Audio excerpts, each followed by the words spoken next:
ده مدخل يا صديقي مقفول، ده مدخل مقفول اهو، واضح خالص اهو، هجيبه لك من قريب برضه.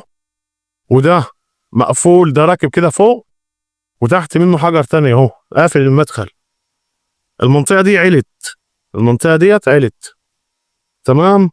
وهنا حدود القص الصخري اهو، ده حدود القص الصخري اهوت مقفول اهو، مقفول. ده راكب، ده حجر راكب وده حجر راكب اهو، اهو متقفل متحشي، متقفل متحشي اهو، ده حجر اهو متقفل.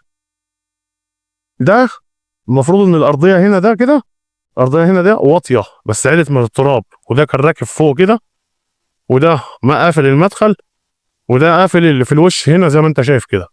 على فكره ده في الجبل، وانا بنحاول ان احنا ندخل الجبال نشوف الاماكن اللي هي غير طبيعيه او الطبيعه، واتنحتت عن طريق الطبيعه او فعل الطبيعه او بفعل التدخل البشري او الكلام ده.